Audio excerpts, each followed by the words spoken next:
November 12th, millions of followers of Baha'u'llah throughout the world celebrate the birth of the founder of their faith. They believe Baha'u'llah's prophetic vision of a united world at peace is attainable. A world not of hatred and competition, but of unity and diversity based on cooperation and justice. People and nations must learn to give up their religious, racial, and national prejudices and ardently seek peace through mutual respect, consultation, and persistent effort. In this program, we will have a glimpse of the life of Baha'u'llah as a prisoner and exile in the places where he spent the last part of his life. Baha'u'llah had already been in exile for 16 years. The rulers of the Persian and Ottoman empires were fearful of Baha'u'llah's teachings about a new world order. They exiled him first to Iraq, then to Turkey, and finally to the prison city of Akka. But their efforts to stop his influence failed. Baha'u'llah's family shared his exile and imprisonment. Among them was the unique figure of Abdul-Baha, Baha'u'llah's eldest son. After half a century of imprisonment, Abdul-Baha took Baha'u'llah's message to the West, traveling through Europe, the United States, and Canada. Our host during this visit to the Holy Land is Madame Ruhia Rabbani, the former Mary Maxwell, who was born and raised in Montreal. For many years, she has lived in the Holy Land and has played a leading role in the international growth and development of the Baha'i community. Madame Rabbani now takes us on a pilgrimage to those places associated with Baha'u'llah's life in the Holy Land. In 1868, Baha'u'llah, the founder of the Baha'i faith, arrived at Akka in Palestine on the shores of the Mediterranean Sea. Akka was a heavily protected fortress city where Turkish troops were garrisoned. It was also the worst penal colony in the Turkish Empire. Baha'u'llah was a prisoner of the Sultan of Turkey. Across the bay of Akka lies Mount Carmel with Haifa at its foot. In those days, people walked or came on horseback from one town to the other along the beach as there was no other road. In the port of Haifa, Baha'u'llah, his family, and some of his followers, about 70 men, women, and children, disembarked from a steamer which had brought them from Turkey and were then taken across the bay in a sailing boat to Akka. Already Baha'u'llah had suffered 16 years of imprisonment and exile, first in Persia, his native land, then in Iraq and Turkey. For the remaining 24 years of his life, he would be the prisoner of Akka. His sole crime was the extremely liberal, tolerant, and progressive message he taught. For this he was tortured, put in chains, condemned to death, imprisoned, and exiled at the instigation of a fanatical Muslim clergy whose vengeance pursued him for 40 years. In the terrible heat of August, Baha'u'llah disembarked at this sea gate and entered what he described as the most desolate city in the world, with a detestable climate and foul water.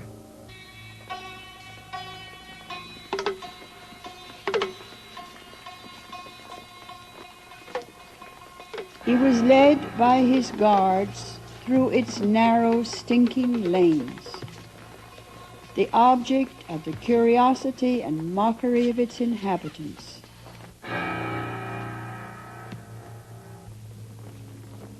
Finally he arrived at the army barracks and entered this prison.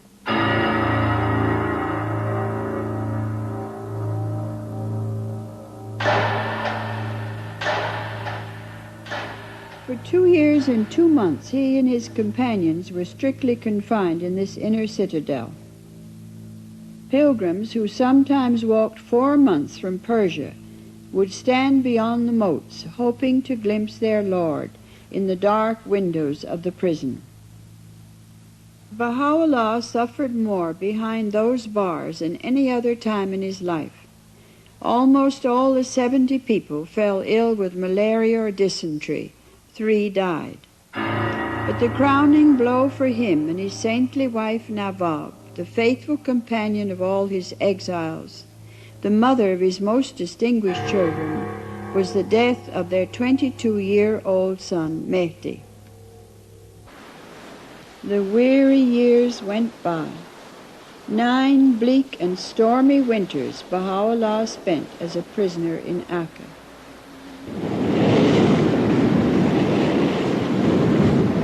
After the first 2 terrible years of confinement in the barracks, he and his followers were moved to other buildings. Finally, Baha'u'llah and his family came to live in this house. Gradually, the power of his personality and the beauty of his character won the admiration and friendship of the officials. Although this house is now visited as one building, originally it was 2 separate houses. Both are now known as the House of Aboud.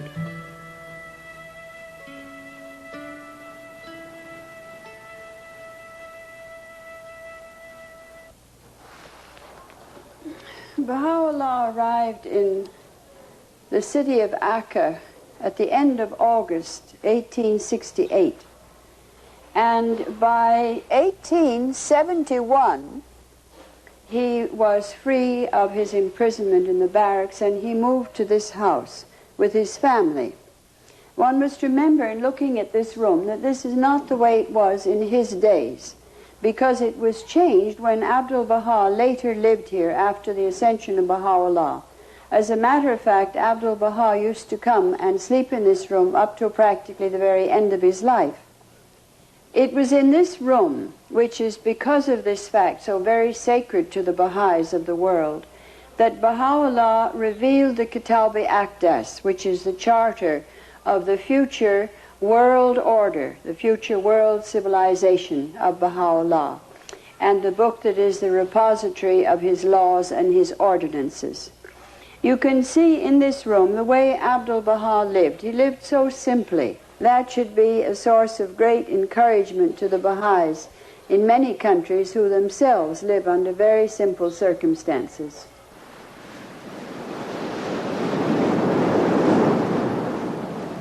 It was Abdul-Baha who ended the bitterest years of his father's captivity. Although the sentence of life imprisonment was never repealed, after almost 10 years, the gate of the prison city was opened to Baha'u'llah. Now admired by high officials and revered by the populace who called him His Highness and the august leader, he was at last free to move about the countryside.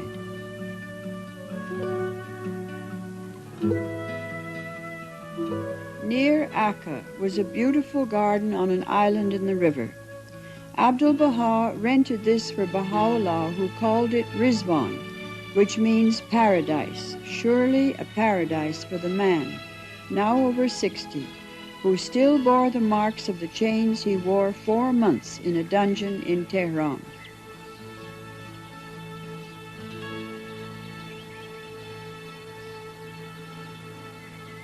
Under the shade of mulberry trees, surrounded by the river, this beautiful spot now became one of Baha'u'llah's favorite retreats.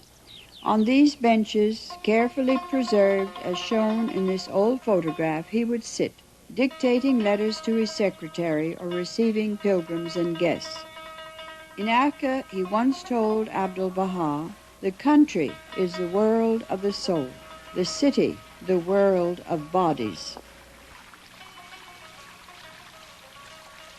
On dusty paths through the wilderness, Baha'u'llah sometimes moved about by carriage or riding a donkey. Though a prisoner until he died, the years of strict confinement were over. As Abdul-Baha said, if his light before the days in Akka was like a star, there it became like a mighty sun. Abdul-Baha at last succeeded in acquiring a worthy residence for his father, the beautiful Oriental palace at Baji. This old photograph shows how it must have looked in those days. At this stoop, Baha'u'llah used to mount his donkey. It has been carefully preserved by Shoghi Effendi. About 1880, Baha'u'llah came to live here in what he called his lofty mansion.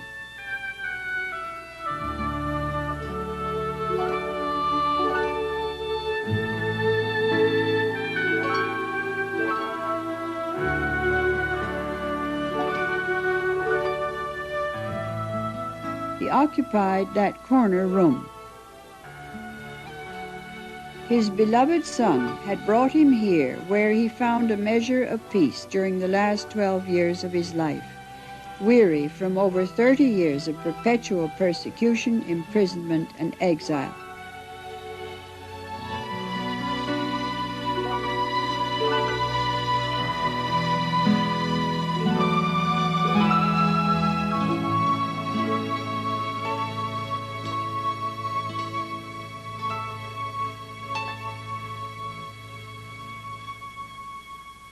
This is the room in which Professor E.G. Brown of Cambridge University in April 1890 had a very important interview and a very unique interview with Baha'u'llah.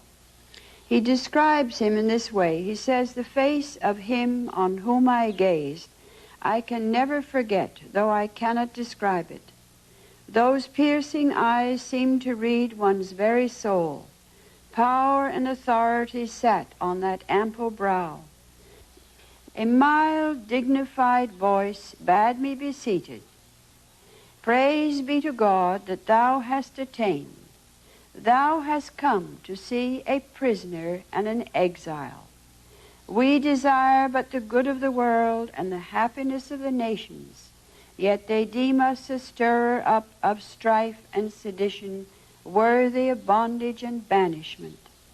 That all nations should be one in faith and all men as brothers, that the bonds of affection and unity between the sons of men should be strengthened, that diversity of religion should cease and differences of race be annulled. What harm is there in this? Yet so it shall be. These fruitless strifes, these ruinous wars shall pass away, and the most great peace shall come." Baha'u'llah's room opened onto this secluded court on the balcony where he could enjoy privacy. The colored glass screen and marble fountain made it cool and shady in summer and protected from the rain in winter. Below it is one of the loveliest gardens in Badji.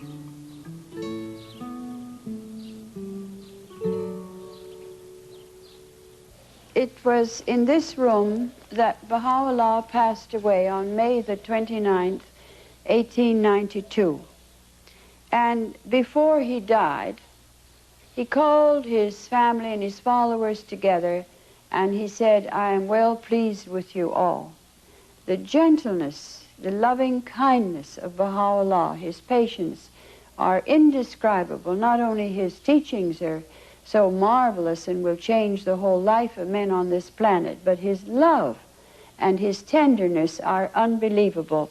And I think you feel him closer in this room than in any other place in the Holy Land. It's as if you could, well, almost touch the hem of his robe and almost see him and hear his voice when you come into this very precious room.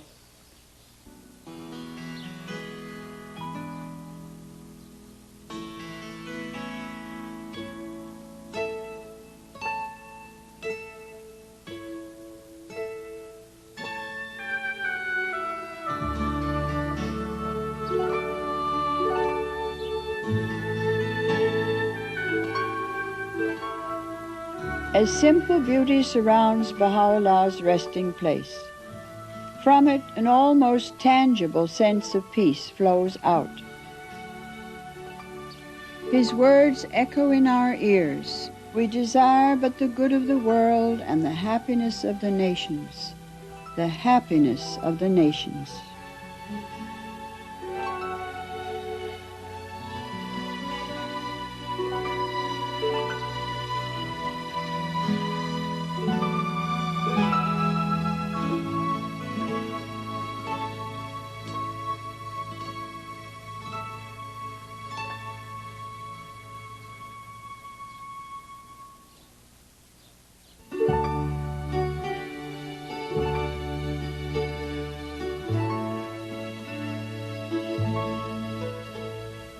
Baha'u'llah's life of exile had come to a close here at Baji.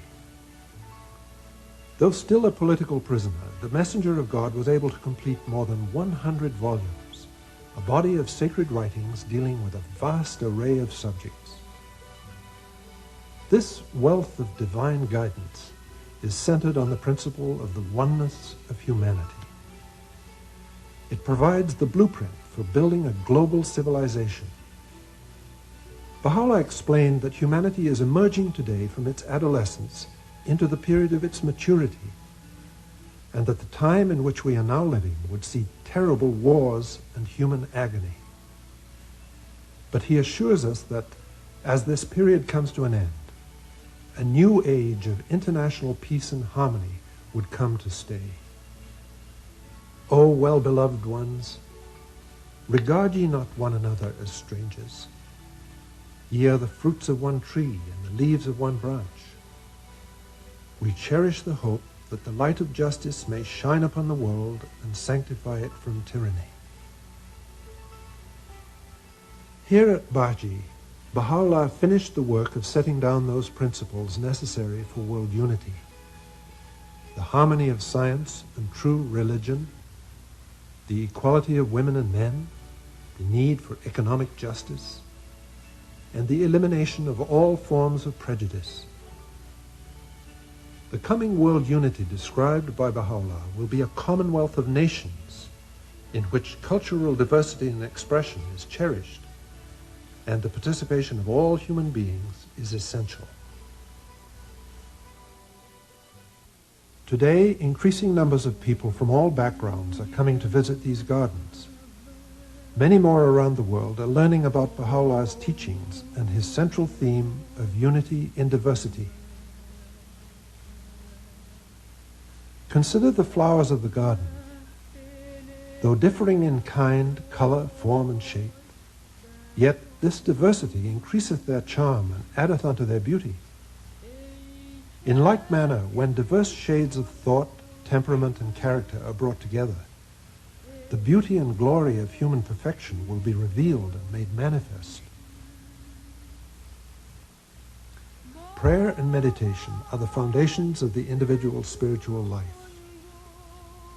However, Baha'u'llah also taught that service to humanity is essential to spiritual development. Those who today dedicate themselves to the service of the entire human race are helping to spiritualize the planet as well as their own individual lives. Baha'u'llah taught that human beings are not innately aggressive or sinful. Rather, he sees them as a mine rich in gems of inestimable value. Education can alone cause it to reveal its treasures and enable mankind to benefit therefrom.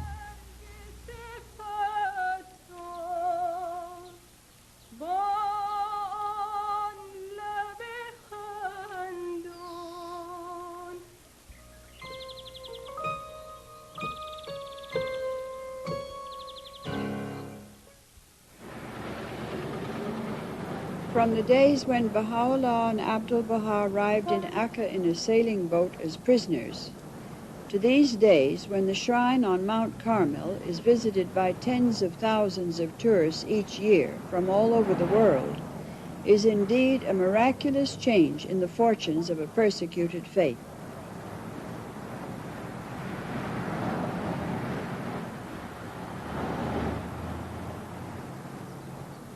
The Baha'i Shrine is included in most tours. During the 3 hours every morning when it is open to the public, often over 3,000 people visit it. The history of this shrine is unique. The prophet Isaiah called Carmel the mountain of the Lord, to which all nations will flow. Its site was chosen by Baha'u'llah. Its style was planned by Abdul-Baha, who said that when completed it must have a colonnade and dome. In the upper garden behind the shrine, there still stands the circle of cypress trees, which mark the spot where Baha'u'llah once sat, and instructed Abdul-Baha to purchase this land and build the Bab's tomb here.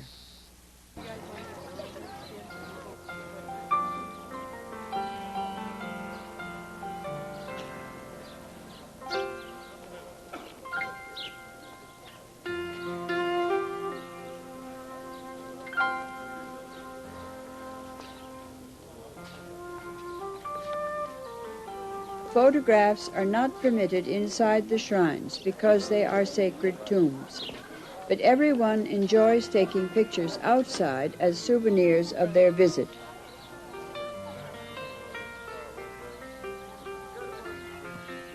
Before Baha'u'llah died, many people came from the east to meet him. In Abdul-Baha's days, many more came from east and west. In Shoghi Effendi's days, the numbers greatly increased. Now thousands of pilgrims pour in from every country, every background, every race. They gather here in what was the Oriental Baha'i Pilgrim House.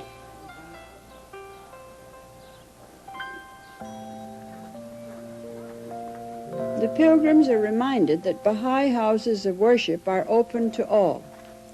As there are no priests in our faith, no sermons are preached.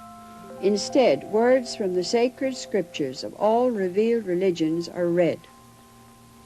Mount Carmel, the home of Elijah, the mountain of God of Isaiah, has seen the flowering of the majestic spiritual and administrative center of the Baha'i international community.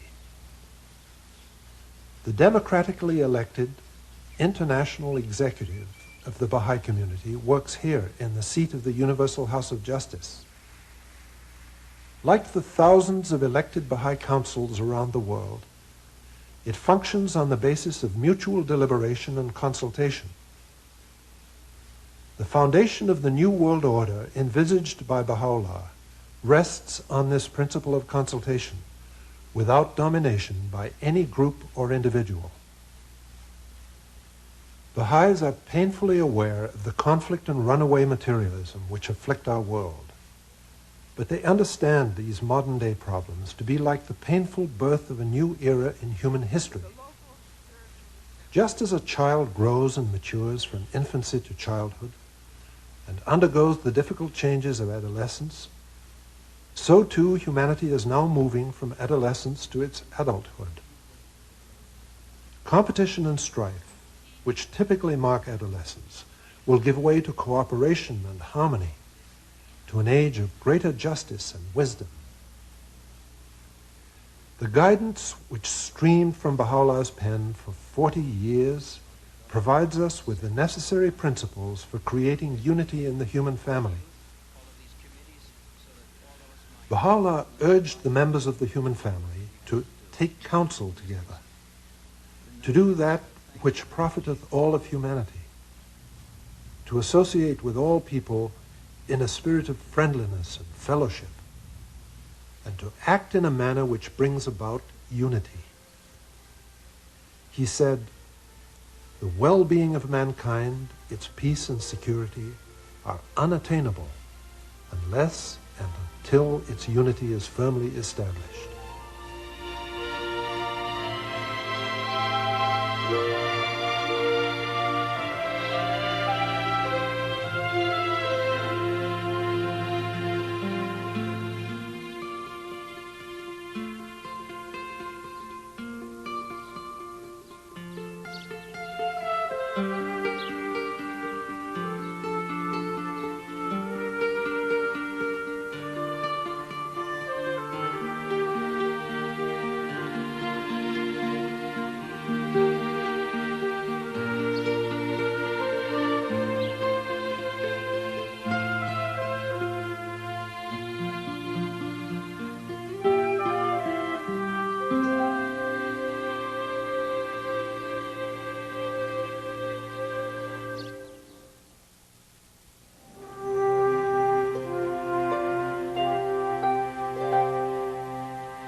From the Baha'i shrine on the side of Mount Carmel, the gaze of visitors falls along the tree-lined path running from the foot of the mountain up to the shrine, and they look out through the graceful pillars of the Universal House of Justice, across the Bay of Haifa to the prison city of Akka, where Baha'u'llah had been imprisoned for so many years.